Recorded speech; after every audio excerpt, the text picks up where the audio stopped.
Le catholicisme n'est pas du christianisme. Première partie. Salutations. Azoa Begré, Amos d'Arbogia, apôtre esclave 100% de Jésus-Christ, non de la part d'un homme, mais selon la prescience de Dieu. À tous les frères en Christ, salut. Introduction et contexte historique. Des inconditionnels de l'Église de l'Universel, connus sous l'appellation d'Église catholique, nous accusent d'orchestrer une campagne virulente de dénigrement contre leur Église. Mais une Église, dont ils sont eux-mêmes sous l'emprise, du fait qu'ils ne la connaissent pas véritablement. L'Église catholique est une organisation religieuse et politique, née selon une vision géostratégique. Car son but, fédérer toutes les religions, afin de maintenir l'hégémonie spirituelle de l'Empire romain sur le monde.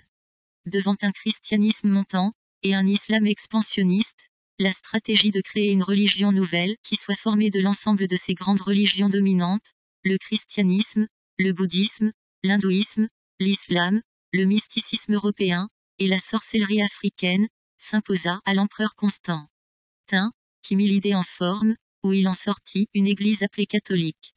C'est-à-dire, l'église de l'universel. Son but était de freiner la montée des empires arabophones et turcophones. Le christianisme catholique, un instrument politique. Donc, il est clair que dans ce jeu politique, le christianisme de Jésus apparaît, non comme un instrument de salut, mais comme un instrument politique. C'est pourquoi, le culte catholique ne s'est jamais appuyé sur les manuscrits chrétiens et les vraies sources de la Bible, mais sur des publications, des prospectus, des pensées philosophiques, des fables, des visées œcuméniques, des décisions politiques des conciles. Car les conciles étaient des organes ayant des fonctions plutôt politiques que doctrinales. De sorte que la canonisation de Marie fut arrêtée par cet organe. L'appellation de Marie, Mère de Dieu, survenue 4 siècles contre l'avis des derniers patriarches de Constantinople, fut également son œuvre. Il faut rappeler au passage que tous les patriarches, qui sont venus après les apôtres de Jésus, furent tous évincés de force par la papauté, et remplacés par des pseudo-serviteurs de Dieu. Toute l'Europe a croulé sous le pouvoir de cette organisation dite chrétienne, qui a régné de main de fer, comme une église d'État. Elle a combattu et tué plus de 50 millions de chrétiens, appelés hérétiques, qui rejetaient la doctrine des cultes mariales, tirée du mysticisme romano-espagnol, de la prière de Notre Père, inspirée de son faux christianisme, des reliques, pris dans le bouddhisme, et l'hindouisme, de l'encens, des eaux bénites, importées du judaïsme, et du culte des morts, prêté au syncrétisme africain, dédié aux esprits des ancêtres. Si vous lisez bien ce tableau, vous y verrez le christianisme, que de nom. Car dans le fond, il y est absent. Le christianisme de Jésus-Christ.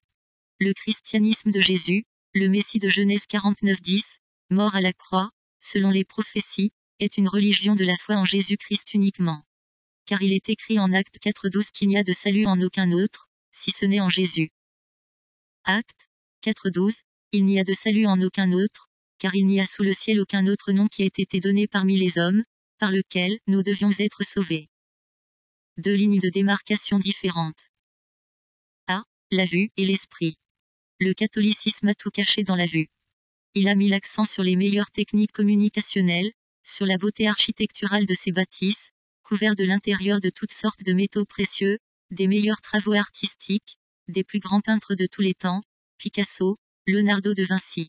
B. Le christianisme de Jésus. C'est Jésus de bout en bout. Une progression par l'esprit. Dieu, le Père envoie son Fils mourir, à la croix, Jean 3:16. Le Fils part au ciel, et nous envoie son esprit.